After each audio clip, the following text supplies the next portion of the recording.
Dave, thank you for joining us. So far, only one confirmed case of COVID-19 in Yemen.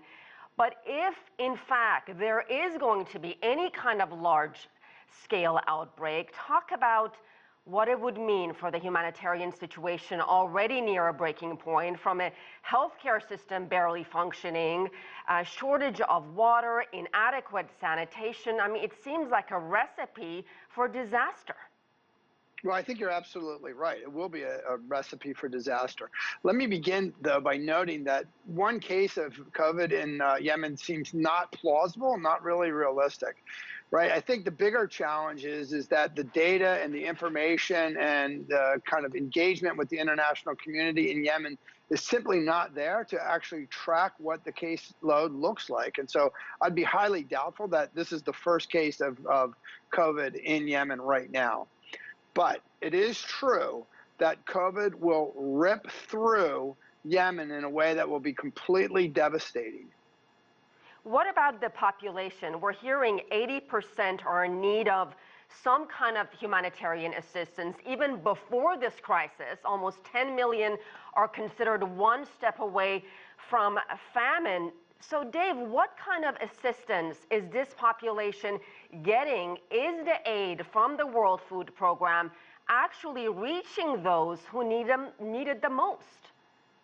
So let me begin by just simply comparing New York City, highly developed, extraordinary talent, unlimited resources. And you see it's the epicenter of death and destruction practically in the United States. So envision 24 million people who are in a very vulnerable state, without enough food, without enough water, without sanitation, who are living in a state of conflict.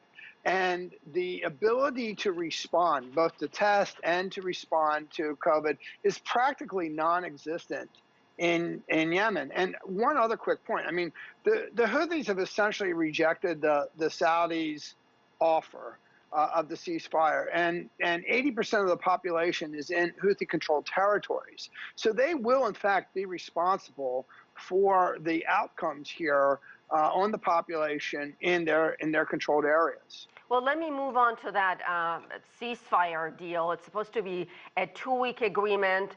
It's mostly unilateral. The Houthis have not accepted it. As we saw in our previous report, they want the Saudi blockade to be lifted. So both sides clearly bear some responsibility here.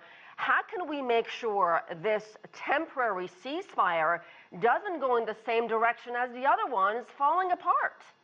Yes, absolutely. There's a graveyard of ceasefires in front of us.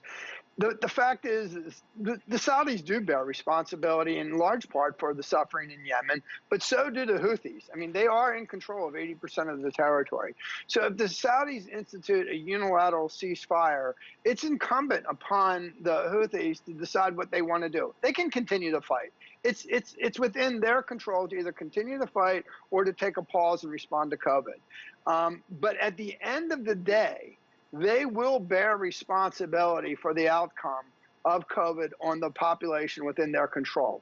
And I think that the systems are just so fragile that unless they move now to kind of tamp down the conflict and move to respond to the needs of the people, it will be a devastating loss. So, Dave, why not for the Saudis? Why don't they lift the blockade while this crisis is going on? You know, there may be a reason that the Saudis should lift the blockade. I mean, the blockade was originally imposed in order to clamp down on Iranian weapons that were coming in. But at this instance, right now, at this time, perhaps the blockade would need to be dramatically altered. But let's also be clear, it's the closure or the limitations in Hodeidah are not the full limitations that we see in the Houthi-controlled territories. I mean, the Houthis do have the ability to open up as well, right? They could open up the food aid, they could open up the overall assistance, they could kind of lay down the restrictions that they have in place, and you know, stop manipulating, let's say, the beneficiary roles and allow this aid to flow in a way that would save lives. So I think that there's responsibilities on both sides. Whether or not the Saudi offer of a unilateral ceasefire for 2 weeks is sufficient or not, or everything or not, It doesn't matter. We are where we are at this moment. And now it's incumbent upon the Houthis to respond and protect really millions of people.